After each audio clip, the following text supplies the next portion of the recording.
Guys 10th students எல்லாம் public exam ஈஸியா prepare ஆகணும் அப்படிங்கிறதுக்கோசரம் 2 மார்க்ல கூடிய இம்பார்ட்டன்ட் கொஸ்டின்ஸ் வந்து கேட்டகரிஸ் வைஸ் நம்ம பிரிச்சு போட்டுட்டு இருந்தோம் இல்லையா? சோ அதுல இப்போ 8th வீடியோவா நம்ம என்ன பார்க்க போறோம் அப்படின்னா ப்ராப்ளம்ஸ் தான். 8, 9, 10, 11 இந்த 4 வீடியோஸும் வந்து பாத்தீங்கன்னா உங்களுக்கு வந்து ப்ராப்ளம் சம்ஸ் தான் இருக்கும். ஓகேங்களா? சோ இதுக்கு முன்னாடி நான் உங்களுக்கு சின்னதா ஒரு விஷயத்த காமிச்சிடுறேன். இதுக்கு முன்னாடி நம்ம வந்து பாத்தீங்கன்னா இதெல்லாம் பார்த்தோம் அப்படின்னா இந்த differentiate questions, uses questions, reason questions, இப்போ டிஃபரன்ஷியேஷன் கொஸ்டின் பார்த்துட்டோம், டிஃபைன் கொஸ்டின்ஸ் தான் பார்த்துட்டோம். ஓகேங்களா? ஸோ இப்போ நம்ம பார்க்கக்கூடியது ப்ராப்ளம் கொஸ்டின். ஸோ இந்த ப்ராப்ளம் கொஸ்டின் முடிச்சதுக்கு அப்புறம் நம்ம அடுத்து மிச்சம் எல்லாத்தையுமே ஒன் பை ஒன்னா பார்த்துடலாம். ஓகேங்களா? ஸோ இந்த ப்ராப்ளமும் மொத்தம் 4 வீடியோ வரும்னு சொல்லிட்டேன் இல்லையா? ஸோ இப்போ ஆல்ரெடி உங்களுக்கு கம்ப்ளீட்டா ஆன்சர்ஸ் இம்பார்ட்டன்ட் கொஸ்டின்ஸ் எடுத்து அதுக்கான ஆன்சர்ஸையும் நான் வந்து எழுதி வச்சுட்டேன். அதை நான் இப்போ ஜஸ்ட் உங்களுக்கு எக்ஸ்பிளைன் பண்றேன், பார்த்துக்கோங்க. இந்த பிடிஎஃப் வேணுனாலுமே நான் வந்து நம்ம சேனலோட டிஸ்கிரிப்ஷன்ல வீடியோட டிஸ்கிரிப்ஷன்ல வந்து பாத்தீங்கன்னா உங்களுக்கு நான் லிங்க் கொடுத்துருப்பேன், நீங்க அதுல போய் டவுன்லோட் பண்ணிக்கலாம். ஓகேங்களா? சோ இதுல ஃபர்ஸ்ட் கொஸ்டின் பாருங்க. calculate the velocity of a moving body of mass 5 kg whose linear momentum is 2.5 kg meters 10 power minus. ஒரு மூவிங் பாடியோட மாஸ் வந்து 5 kg, m வந்து 5 kg, அதுக்கப்புறம் வெலாசிட்டி v வந்து 2.5 kg கொடுத்துட்டாங்க. இதை கொடுத்துட்டு அதோட லீனியர் மொமெண்டம் என்னவா இருக்குன்னு சொல்லி கேட்டிருக்காங்க. லீனியர் மொமெண்டம்க்கு வந்து என்ன பண்ணும்? லீனியர் மொமெண்டம் தான் கொடுத்துருக்காங்க. இது கொடுத்துட்டு வெலாசிட்டி என்னவா இருக்குன்னு கேட்டிருக்காங்க. ஆக்சுவலா லீனியர் மொமெண்ட்டுக்கு ஃபார்முலா என்ன அப்படின்னு பாத்தீங்கன்னா மாஸ் இன்டு வெலாசிட்டி. இப்போ என்கிட்ட வெலாசிட்டி தான் கேட்டிருக்குங்கிறதுனால இந்த மாஸ் இந்த சைடு கொண்டு வந்துடலாமா?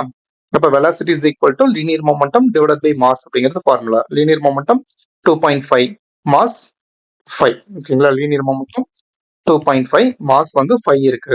சோ இதுல கொண்டாந்து அப்ளை பண்ண போறோம். எனக்கு பாயிண்ட்ல இருக்கிற ஒரு 10 மல்டிபிள் பண்ணி டிவைட் பண்ணிக்க போறோம். 25/15 வரும். கேன்சல் பண்ணோம்னா 1/2. அந்த 1/2 நம்ம வந்து கேன்சல் பண்ணோம்னா எனக்கு ஆன்சர் என்ன வரும்னா 0.5 அப்படின்னு வரும். ஓகேங்களா? அடுத்த second sum. The light ray travel from vacuum into a glass whose refractive index is 1.5. ஒரு லைட் ரே வந்து டிராவல் ஆகுது, அது வேக்கம்ல டிராவல் ஆகும்போது அதோட ரிஃப்ராக்டிவ் இண்டெக்ஸ் வந்து என்ன இருக்குன்னா 1.5 இருக்கு. ஆங்கிள் ஆஃப் இன்சிடென்ஸ் வந்து என்ன இருக்குன்னா 30 டிகிரியா இருக்கு. அப்படி இருந்துச்சுன்னா ரிஃப்ராக்ஷன் என்னவா இருக்கும் கிளாஸுக்குள்ள அப்படின்னு சொல்லி கேட்டிருக்காங்க. ஓகேவா? இப்ப ஸ்னெல் எடுத்துக்கிட்டோம்னு வச்சுக்கோங்களேன். ஸ்னெல் அப்படி எனக்கு என்ன சொல்லியிருக்காங்க, sin a divided by sin r is equal to mu 2 divided by mu 1 அப்படிங்கிறது ஃபார்முலா இல்லையா? எப்பயுமே ஏர்ல ரிஃப்ராக்டிவ் இண்டெக்ஸ் என்னவா இருக்கும்னா 1 இருக்கும். இப்போ டிராவல் ஆகக்கூடிய லைட் ரேவோட ரிஃப்ராக்டிவ் இண்டெக்ஸ் வந்து 1.5. அதுக்கப்புறம் ஆங்கிள் ஆஃப் இன்சிடென்ட் வந்து 13 கொடுத்துறாங்க. அப்ப ஆங்கிள் ஆஃப் ரிஃப்ராக்ஷன் வந்து நம்ம கண்டுபிடிக்கணும். ஸோ அப்போ sin a by sin r is equal to mu 2 divided by mu 1 இருக்கு. அதில் கொண்டு வந்து வேல்யூஸ் அப்ளை பண்ணலாம். sin i-ங்கிறது 30 டிகிரி, sin r அப்படியே இருக்கட்டும். mu 2ங்கிறது 1.5, mu 1ங்கிறது 1. அப்போ இந்த sin r இன்செட் கொண்டு வந்துடலாமா? இப்போ sin 30 degree is equal to 1.5 into sin r இருக்கும். sin 30 டிகிரியோட வேல்யூ வந்து பாத்தீங்கன்னா 1/2. இப்போ மல்டிபிள் கூடிய 1.5, ஏன்னா நம்ம ஆங்கிள் ஆர் தான் கண்டுபிடிக்கணும். அப்போ மல்டிபிள் கூடிய 1.5 இன்செட் கொண்டு வந்தோம்னா டிவைட்ல வந்துடும். அப்போ 1/2 into 1.5 வரும். மல்டிபிள் பண்ணோம்னா 3 ஆயிடும். கரெக்டா? அதான் பாருங்க. அப்ப 3 டேபிள்ல நம்ம கேன்சல் பண்ணோம்னா 0.033 கண்டினியூ ஆகிட்டே இருக்கும். அப்போ ஆர் மட்டும் தான் நமக்கு வேணும். இந்த சைன் இந்த பக்கம் வச்சோம்னா சைன் இன்வெர்ஸா மாறிடும். ஸோ லாக் புக்ல இதோட வேல்யூ வந்து பார்த்தோம்னா 19.45 இருக்கும். நீங்க லாக் புக்கை வாங்கி இந்த வேல்யூ கண்டுபிடிச்சிக்கலாம். ஓகேங்களா? எக்ஸாம்ல கொடுப்பாங்க உங்களுக்கு. ஓகே, அடுத்த third. A beam of light passing through a diverging lens of focal length 0.3 metre. focal length f வந்து 0.3 மீட்டர். இது வந்து டைவர்ஜிங் லென்ஸ் அப்படிங்கறனால இதுதான் நமக்கு ஹிண்ட். டைவர்ஜிங் லென்ஸ் அப்படிங்கறனால நம்ம நெகட்டிவ்ல எடுக்கணும். appears to be focused at the distance 0.2. அப்போ ஆப்ஜெக்டோட டிஸ்டன்ஸ் வந்து இமேஜோட டிஸ்டன்ஸ் வந்து பாத்தீங்கன்னா 0.2 அப்படின்னு சொல்லி கொடுத்துட்டாங்க. அப்போ v வந்து -0.2. அப்போ அவங்க என்ன கேட்டிருக்காங்க, அந்த ஆப்ஜெக்டோட பொசிஷன் என்னவா இருக்கும்? இமேஜோட டிஸ்டன்ஸ் கொடுத்துட்டு ஆப்ஜெக்ட் டிஸ்டன்ஸ் என்ன சொல்லி கேட்கறாங்க. அப்ப u என்னவா இருக்கும் அப்படின்னு நம்ம கண்டுபிடிக்கணும். அப்போ 1/u is equal to 1/v minus 1/f formula. இதுல கொண்டு டைரக்டா நம்ம வேல்யூ அப்ளை பண்ணிடலாம். அப்போ 1/u is equal to 1 by -0.2 minus 1 by -0.3 இருக்கும். மைனஸ் மைனஸ் கேன்சல் ஆயிட்டு எனக்கு பிளஸ் ஆ மாறிடும். அப்போ 1 by -0.2 பிளஸ் 1 by 0.3 இருக்கும். கிராஸ் மல்டிபிள் பண்ணோம்னா எனக்கு 0.1 வரும், 0.06 வரும். எனக்கு பாயிண்ட்ல இருக்கக்கூடாது, அதனால மேலே கீழே ஒரு 100 மல்டிபிள் பண்ணிட போறோம். அப்படி மல்டிபிள் பண்ணோம்னா 10^6 வந்துடும். ரெசிப்ரோக்கல் பண்ணோம்னா -6/10 வரும். 10 டேபிள் கேன்சல் பண்ணும்போது 0.6 அப்படின்னு நம்ம கிடைச்சிரும். ஓகேங்களா? அடுத்து fourth one. Keeping the pressure as constant as the gas is compressed 4 times. அதாவது ஒரு கேஸோட ப்ரெஷர் அப்படிங்கிறது 4 டைம்ஸ் வந்து கம்ப்ரஸ் ஆகுதுன்ட்டாங்க. அப்ப P அப்படிங்கிறது எனக்கு இனிஷியல் ப்ரெஷர் வந்து P இருந்துச்சுன்னா ஃபைனல் ப்ரெஷர் வந்து என்ன ஆகுதுன்னா 4 டைம்ஸ் தான் கம்ப்ரஸ் ஆகுது. அப்போ 4P. The volume of a gas, the container changing from 20 cc to V2 cc. அப்ப இனிஷியலா அதோட ப்ரெஷர் வந்து 20ல இருந்து அதுக்கப்புறம் ஃபைனலா V2ன்னு சொல்லி மாறிடுது. அப்ப அந்த V2 என்னவா இருக்கும் அப்படிங்கறத கண்டுபிடிக்கும். சோ இதுக்கு ஃபார்முலா என்னன்னா பிவி பாய்ஸ் லா படி PV is equal to constant இருக்கு இல்லையா? அப்போ இனிஷியலா அதோட ப்ரெஷர் இன்டு வால்யூமும் ஃபைனலா ப்ரெஷர் இன்டு வால்யூம் எப்படி இருக்கும்னா ஈக்குவலா இருக்கும். அப்ப P1 V1 is equal to P2 V2 இருக்கும். இதுல V2 மட்டும் தான் நமக்கு வேணும். P2 கொண்டு வந்தோம்னா டிவைட்ல வந்துருமா? அப்ப V2 is equal to P1 V1 divide by P2 அப்படின்னு கிடைக்கும். வேல்யூஸ்ல கொண்டு வந்து அப்ளை பண்ணுங்க. P1 P தான், P2ங்கிறது 4P இருக்கு, V1ங்கிறது 20. PP கேன்சல் ஆயிடும், 4 டேபிள்ல கேன்சல் பண்ணோம்னா 5 அப்படின்னு கிடைச்சிரும். ஓகேவா? அதுக்கப்புறம் fifth one, a change of a charge of okay a charge of 12 coulomb flows through a bulb in 5 seconds. 5 seconds வந்து ஃப்ளோ ஆகுது. அப்படி இருந்துச்சுன்னா கரண்ட் என்னவா இருக்கும் அப்படின்னு சொல்லி கேட்டிருக்காங்க. கரண்ட் நமக்கு ஃபார்முலா இருக்கு இல்லையா? I is equal to Q by T. இதுல Q தான் சார்ஜ். சார்ஜ் வந்து எவ்வளவு கொடுத்துருக்காங்க? 12 கூலும். டோர் பை டைம்ங்கிறது 5 செகண்ட்ஸ். அப்ப 12 by 5 கேன்சல் பண்ணோம்னா 2.4 ஆம்ஸ்ட்ராங் சாரி 2.4 ஆம்பியர் அப்படின்னு கிடைச்சிரும். அடுத்த sixth one, calculate the resistance of a conductor through which a current of 12 ampere passes when the potential difference between its end is 30 volt. Okay, இப்போ potential difference வந்து 30 வோல்ட்னும் current வந்து 2 ஆம்பியர்னு கொடுத்துட்டாங்க. இந்த ரெண்டத்தையும் கொடுத்துட்டு resistance வந்து என்னவா இருக்குன்னு கேட்கிறாங்க. ஓம்ஸ் லா படி R is equal to V by I ன்னு ஃபார்முலா இருக்கு. V வந்து 30, I வந்து 2. கேன்சல் பண்ணா 15 ஓம்னு கிடைச்சிரும். அவ்வளவுதான். ரொம்ப சிம்பிளான ஒரு சம். அடிக்கடி கேட்ட ஒரு சம் இது. சரிங்களா? ரொம்ப முக்கியம் இது. பார்த்துக்கோங்க. அதே மாதிரி ஃபிஃப்த் ஒன்னும் ரொம்ப முக்கியம். ஓகே, அடுத்து seventh one, the resistance of a wire of length 10 cm is 2 ohm. ஒரு வயரோட 10 cm லென்த் இருக்கக்கூடிய ஒரு வயர்ல இருக்கக்கூடிய ரெசிஸ்டர் வந்து 10 ஓம் அப்படின்னு சொல்லி கொடுத்துருக்காங்க. But area of cross section வந்து பாத்தீங்கன்னா 2 × 10⁻⁻1 அப்படின்னு கொடுத்துட்டாங்க. இதை கொடுத்துட்டு ரெசிஸ்டிவிட்டி, கண்டக்டன்ஸ், கண்டக்டிவிட்டி தனியா நமக்கு வந்து 2 மார்க்ல கேட்கலாம். இது அப்படியே ஒரு 4 மார்க்ல கேட்கலாம். அதனாலதான் இது ரொம்ப முக்கியமா கொடுத்துட்டோம். ஓகே, அப்ப L, R, area of cross section எல்லாமே எடுத்து எழுதிட்டோமா? ரெசிஸ்டிவிட்டி ரோக்கு வந்து என்ன பண்ணணும்னா RA டிவைட் பை Lங்கிற ஃபார்முலா. ஆறுங்கிறது 2, ஏங்கிறது 2 × 10⁻⁷, Lங்கிறது 10. இப்போ இந்த 10 மேல வரப்போ 10⁻⁻1 மாறிடும். 2 2s are 4 × 10⁻⁷ × 10⁻⁻1 இருக்கும். பேஸ் ரெண்டு ஒரே மாதிரி இருந்துச்சுன்னா பவர்ஸ் ஆட் பண்ணிக்கலாம். அப்ப 10⁻⁸ மாறிடும். ஓகேங்களா? அதுவே கண்டக்டன்ஸ் அப்படிங்கிறப்போ G அப்படின்னு நம்ம மென்ஷன் பண்ணுவோம். 1/R அப்படிங்கிறது தான் ஃபார்முலா. அப்போ 1/Rங்கிறது 2 டேபிள் கேன்சல் பண்ணா 0.5 கிடைச்சிடும். கண்டக்டிவிட்டிக்கு என்ன ஃபார்முலா அப்படின்னு பாத்தீங்கன்னா ரெசிஸ்டிவிட்டியோட ரெசிப்ரோக்கல், அதாவது 1/ρ.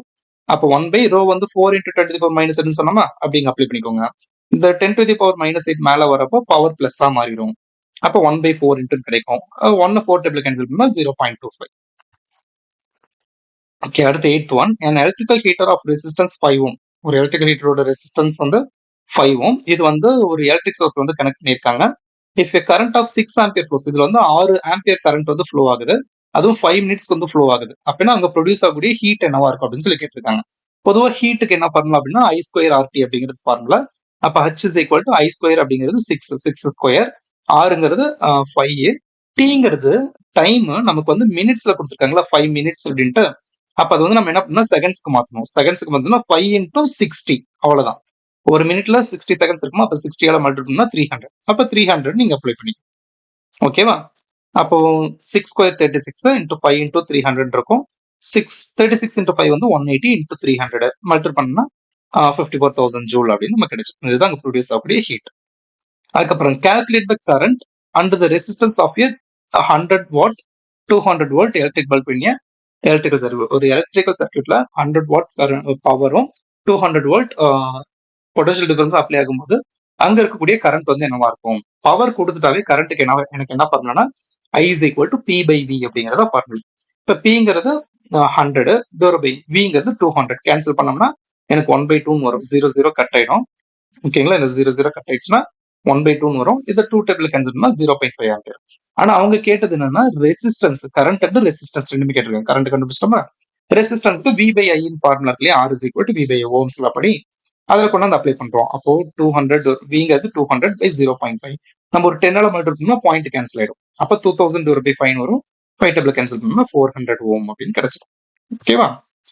அடுத்து 10th one, 3 resistors 1 ohm 2 ohm and 4 ohm are connected in a parallel circuit. ஒரு parallel circuitல வந்து கனெக்ட் பண்ணிட்டாங்க. 1 ohm ரெசிஸ்டரா இருந்துச்சுன்னா அங்க ஃப்ளோ ஆகக்கூடிய கரண்ட் வந்து 1 ஆம்பியர். அப்ப மத்த ரெண்டுத்துலயும் எவ்வளவு கரண்ட் வந்து ஃப்ளோ ஆகும்னு கேக்குறாங்க. ஒரு பேரல் கனெக்ஷனா இருந்துச்சுன்னா அங்க அப்ளை ஆகக்கூடிய பொட்டன்ஷியல் டிஃபரன்ஸ் வந்து நமக்கு எப்ப இருக்கும்னா காமனா இருக்கும். அதுல எந்த மாற்றமே கிடையாது. அதனால ஃபர்ஸ்ட் ஒன் வச்சு நான் பொட்டன்ஷியல் டிஃபரன்ஸ் கண்டுபிடிச்சுக்க போறேன். V is equal to I1 R1. அப்ப V is equal to current வந்து 1 ஆம்பியர். ஃபர்ஸ்ட் ரெசிஸ்டன்ஸோட ரெசிஸ்டன்ஸ் வந்து 1 ஓம் தான். இப்ப மல்டிபிள் பண்ணா 1 வோல்ட் வந்துடும். இப்ப இதை வச்சு அடுத்த ரெண்டு கரண்ட் வந்து ஈஸியா கண்டுபிடிச்சலாம் பாருங்க. அப்ப I2 அப்படிங்கிறப்போ V டிவைட் பை R2. Vங்கிறது 1, V இப்ப கண்டுபிடிச்சோம் இல்லையா 1. R2 வந்து பாத்தீங்கன்னா 2 ஓம். அப்ப இப்ப நீ கேன்சல் பண்ணா 0.5 ஆம்பியர் உண்டு. அடுத்து I3 எடுத்துட்டோம்னா V டிவைட் பை R3. அப்போ 1/4 வரும். R3 வந்து 4. அப்போ 1/4 வரும். கேன்சல் பண்ணோம்னா 0.25 ஆம்பியர் வந்துடும். ஓகேங்களா? ஓகே, அடுத்து வந்து பாத்தீங்கன்னா 11th question. At what temperature will the velocity of sound in air be double to the velocity of sound in air at 0 degree Celsius? 0 degree Celsiusல இருக்கக்கூடிய வெலாசிட்டி ஆஃப் சவுண்டும் இன்னொரு இடத்துல இருக்கக்கூடிய வெலாசிட்டி ஆஃப் சவுண்டும் நமக்கு ஈக்குவலா இருக்கும்னா அப்ப என்ன டெம்பரேச்சர் இருக்கணும் அப்படின்னு சொல்லி கேட்டிருக்காங்க. ஓகேங்களா? அதான் ஃபர்ஸ்ட் டெம்பரேச்சர் வந்து நான் என்ன பண்ண போறேன்னா இனிஷியல் டெம்பரேச்சர் 273 கெல்வின் அப்படின்னு எடுத்துக்க போறேன். அப்ப T2 அப்படிங்கிறப்போ எனக்கு டெம்பரேச்சர் வந்து ரைஸ் ஆகும் இல்லையா? அதான் T டிகிரி செல்சியஸ் பிளஸ் 273 இதோட ஒரு T டிகிரி செல்சியஸ் வந்து ஆட் பண்ணிக்க போறேன். அப்ப இந்த சவுண்ட் வெலாசிட்டி லா வச்சு பார்க்கும்போது V2 by V1 is equal to root of T2 by T1 அப்படிங்கிறது ஃபார்முலா. இதுல வெலாசிட்டி ஆஃப் சவுண்டுக்கு வந்து என்ன கொடுத்துட்டாங்க அப்படின்னா velocity of sound in V2 second பிளேஸ்ல இருக்கக்கூடிய சவுண்ட் அப்படிங்கிறது எப்படி இருக்கும்னா 2 times of velocity of air இருக்கும்ட்டாங்க. அதாவது V2 is equal to 2 into V1 அப்படின்னு எடுத்துக்கிட்டாங்க. இப்ப இதை கொண்டா நீங்க அப்ளை பண்ண போறேன். V2ங்கிறது 2 into V1னா இங்க அப்ளை பண்ணியாச்சா? இப்ப V1 கேன்சல் ஆயிட்டு 2 கிடைச்சிடும். அதே மாதிரி T2ங்கிறது வந்து பாத்தீங்கன்னா T plus 273 சொல்லிட்டாங்க. டிவைட் பை T1ங்கிறது 273. இப்போ போத் சைட் ஸ்கொயர் பண்ணோம்னா ரூட் கேன்சல் ஆயிடுமா? அப்போ 4 is equal to T plus 273 divide by T 273 வரும். இந்த டிவைட்ல கூடிய 273 இன்சர்ட் பண்ணா மல்டிபிள் பண்ணோம்னா 1092 வரும். எனக்கு இந்த டெம்பரேச்சர் மட்டும் தான் வேணும். அப்ப இந்த 273 இன்சர்ட் அனுப்பிச்சுட்டோம்னா 819 டிகிரி செல்சியஸ் அப்படின்னு கிடைச்சிடும். ஓகேங்களா? அடுத்து a source producing a sound of frequency 90 Hz is approaching a stationary listener with a speed equal to 1/10 times. இதுதான் முக்கியம். ஸ்பீடுங்கிறது நம்ம V எடுப்போம். VS சோர்ஸோட ஸ்பீடு. VSங்கிறது 1/10 V அப்படின்னு கொடுத்துட்டாங்க. ஃப்ரீக்வன்சி அப்படிங்கறத 90 ஹெர்ட்ஸ்னு கொடுத்துட்டாங்க. Nங்கிறது 90 ஹெர்ட்ஸ். இதை கொடுத்துட்டு N டேஷ் என்னவா இருக்கும், லிசனரோட ஃப்ரீக்வன்சி என்னவா இருக்கும் அப்படின்னு கேட்டிருக்காங்க. அப்ப N டேஷ்க்கு வந்து V by V minus VS into N அப்படிங்கிறது ஃபார்முலா. அப்ப N dash equal to V divided by V minus VSங்கிறது 1/10 V-யா? அதான் V by 10 எடுத்துக்கிட்டோம் into N.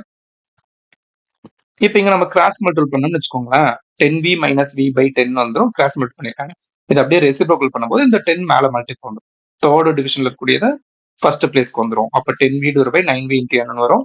VV கேன்சல் பண்ணா 10/9 into N வரும். அவங்க N வந்து கொடுத்துட்டாங்க இல்லையா? ஃப்ரீக்வன்சி ஆஃப் சோர்ஸ் 90 ஹெர்ட்ஸ் அதை கொண்டு வந்து இங்க அப்ளை பண்ணிக்க போறோம். அப்படி அப்ளை பண்ணிட்டோம்னா 90 டேபிள் கேன்சல் பண்ணா 10 வரும். 10 10s are 100. அவ்வளவுதான். ஓகேவா? அதுக்கு அடுத்து பாருங்க 13 sum. A source producing a sound of frequency 500 Hz is moving towards the listener. லிசனரை நோக்கி நகர்ந்து வருது அப்படின்னு சொல்லிட்டாங்க. அப்போ வந்து சேம் அதே ஃபார்முலா தான். N dash equal to V by V minus VS into N தான். இதுல வெலாசிட்டி ஆஃப் சவுண்ட் வந்து நமக்கு என்னன்னு கொடுத்துட்டாங்கன்னா 330 metre second power minus 1. Frequency வந்து 500 Hz. N வந்து 500 Hz கொடுத்துட்டாங்க.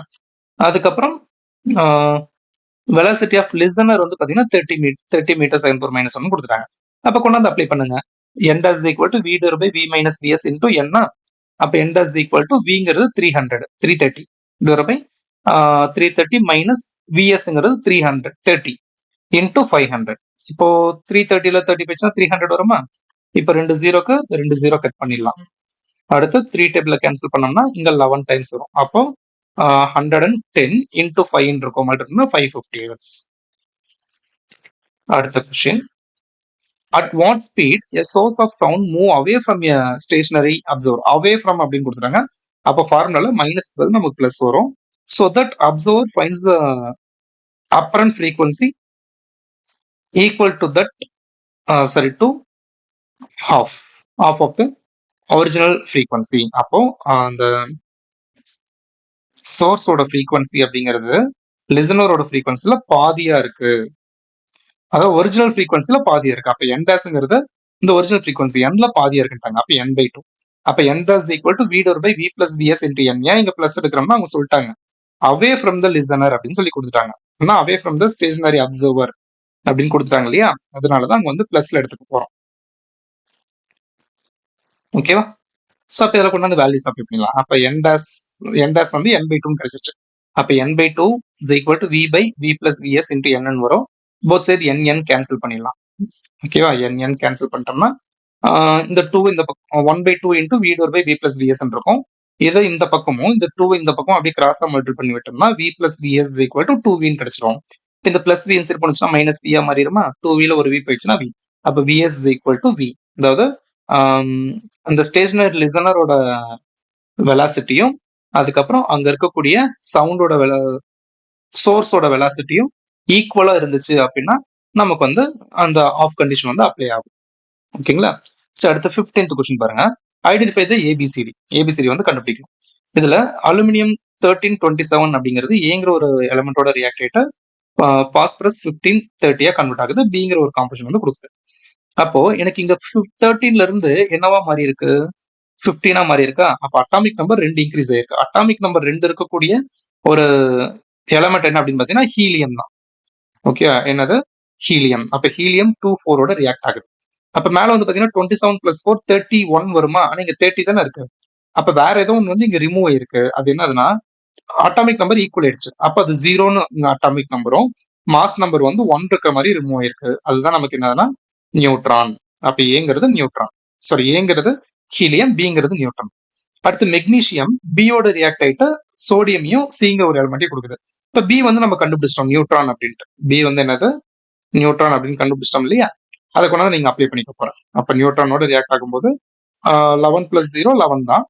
24 + 1 25 வரணும். ஆனா இங்க என்ன இருக்கு 24 தான் இருக்கு. ஆக்சுவலா இங்க 12 + 0 12 வரணும், நீங்க 11 தான் இருக்கு. 24 + 1 25 வரணும், நீங்க 24 தான் இருக்கு. அப்ப ரெண்டுத்துலயுமே ஒவ்வொன்னு கம்மியா இருக்கா. அப்போ 1 அட்டாமிக் நம்பர் 1 மாஸ் நம்பர் 1 இருக்கக்கூடிய ஒரு எலமெண்ட் வந்து வெளியில வந்திருக்கு. அதுதான் என்னன்னா ஹைட்ரஜன். அப்ப சிங்கிறது எனக்கு என்னதுன்னா ஹைட்ரஜன். அடுத்த தேர்ட் ஒன்ல யுரேனியம் 92-238 பியோட ரியாக்டேட் எனக்கு டியை ஃபார்ம் பண்ணுது. பிங்கிறது நமக்கு தான் தெரியும் இல்லையா, நியூட்ரான் 0 அப்போ 92 + 0 92 தான் வரணும், ஆனா 93 இருக்கு. இந்த மேல வந்து பாத்தீங்கன்னா 239 இருக்கு, அது கரெக்டா இருக்கு. அப்போ இதுல இருந்து ஒண்ணு கம்மியா தான் இங்க வரணும். ஏன்னா இங்க 92 இருக்கு, இங்க 93 இருக்கா. அப்ப -1 தான் இங்க வரும். அப்ப -1 இருக்கக்கூடிய அட்டாமிக் நம்பர் -1 இருக்கக்கூடியது என்னன்னா எலக்ட்ரான். அப்ப டிங்கிறது என்னன்னா எலக்ட்ரான். ஓகேங்களா? அடுத்து 16th one. A radar specimen emits radiation 3 × 10⁻10 GBq. ஜிகாபெக்கோரல் அப்படின்னு சொல்லி கொடுத்தாங்க. 1 ஜிகா அப்படின்னா அது 10⁻9 அப்படின்னு சொல்லுவாங்க. ஸோ இந்த வேல்யூ வந்து ஞாபகத்தில் வச்சுக்கோங்க. ஓகேங்களா? அதே மாதிரி ஒரு பெக்கோரல் என்னன்னு சொல்லுவாங்கன்னா அதாவது ஒரு கியூரி அப்படிங்கிறது 3.7 × 10⁻10 பெக்கோரல்னு சொல்லிட்டாங்க. இதுதான் வந்து ஸ்டாண்டர்ட் வேல்யூ. நமக்கு ஹிண்ட்லயே அது கொடுத்துருவாங்க. இங்க இருக்கு பாத்தீங்களா. அப்போ ஒரு பெக்கோரல்னா எனக்கு இந்த சைடு கொண்டு வந்துடலாமா. அப்போ 1 becquerel is equal to 1/3.7 × 10⁻10 curie அப்படின்னு கிடைச்சிடும். இங்க 8 வரும். ஓகேங்களா? அவங்க கியூரியில தான் கன்வெர்ட் பண்ண சொல்லியிருக்கு.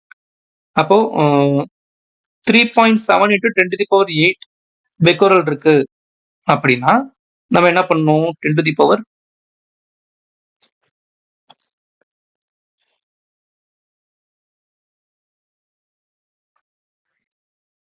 ஓகே, இங்க வந்து 10⁻3. ஓகேங்களா? ஆக்சுவலா இங்க கொஸ்டின்ல வந்து என்ன பண்ணா 10⁻3 இருக்கும். ஓகேவா? இது ஜிகா அப்படிங்கிறப்போ இன்டூ ஒரு 10⁻9 அப்ளை பண்ணுவோம் நம்ம. ஓகேங்களா? அப்ப அது ரெண்டும் சேர்ந்துதான் 10⁻12 வரும். அந்த 10⁻12 தான் நம்ம இங்க அப்ளை பண்ணியிருக்கோம். அப்ப 3.7 × 10⁻3 பெக்கோரல் அப்படிங்கிறப்போ 3.7 × 10⁻3 இன்டூ ஒரு 10⁻9 வரணும் இந்த இடத்துல. அதை மட்டும் பார்த்துக்கோங்க. இன்டூ 1/3.7 × 10⁻7. இப்போ 3.7 3.7 கேன்சல் ஆயிடுமா. மேல பவர் சார்ட்னா 10⁻12, கீழே 10⁻10. இது மேல வரப்ப 10⁻−10 மாறிடும். மைனஸ் பண்ணா 10⁻2 இருக்கும். 10⁻2 தான் நம்ம 100ன்னு சொல்லுவோம். ஓகேவா? அடுத்த 17th கொஸ்டின். யுரேனியம் 92-235. இது வந்து எனக்கு ஒரு ஆல்பா பீட்டா ஒரு ஆல்பா டிகே பீட்டா டிகே ரெண்டுமே நடக்குது. அப்ப ஆல்பா டிகே நடக்கிறப்போ ஒரு ஹீலியம் பார்ட்டிகல் வெளியில போகும். அப்ப ஹீலியம் 24 வெளியில போயிடுச்சுன்னா மிச்சம் அட்டாமிக் நம்பர் மாஸ் நம்பர் என்னன்னு எழுதிக்கலாம். இதுல இருந்து மைனஸ் பண்ணி அப்படி எழுதிக்கலாம். 92ல 2 போயிடுச்சுன்னா 90, 235ல 4 போயிடுச்சுன்னா 231. அப்ப இதுல இருந்து மறுபடியும் ஒரு பீட்டா டிகே நடக்குது. பீட்டா டிகேனா ஒரு எலக்ட்ரான் வந்து வெளியில போகும். ஆல்பா டிகேனா ஹீலியம் வெளியில போகும். பீட்டா டிகேனா எலக்ட்ரான் வெளியில போகும். இது ஞாபகத்துல வச்சுக்கோங்க. காமா டிகேனா ஒரு நியூட்ரான் வெளியில போகும். அப்ப இது வெளியில போகும்போது இதுல இதுல இருந்து ஒரு 1 மைனஸ் பண்ணா 90 வந்துருச்சா? 231 பிளஸ் 0 231 கரெக்டா தான் இருக்கு. ஓகேவா? அப்ப இதுதான் ஃபைனலா கிடைச்சிருக்கக்கூடிய ஒரு எலமெண்ட். அப்ப இதுல நம்பர் ஆஃப் நியூட்ரான்ஸ் வந்து எவ்வளவு இருக்கும் அப்படின்னு கேட்டிருக்காங்க. நம்பர் ஆஃப் நியூட்ரான்ஸ் கண்டுபிடிக்கிறது என்ன பண்ணணும்னா mass number minus atomic number. Mass number 231 minus atomic number 91 minus பண்ணா 140 அப்படின்னு கிடைக்கும். Calculate the amount of energy released when a radioactive substance undergoes fusion and results in mass defect of 2 kg. Okay, இப்போ mass defect வந்து இதுல எவ்வளவு கொடுத்துட்டாங்க அப்படின்னா 2 kgன்னு கொடுத்துட்டாங்க.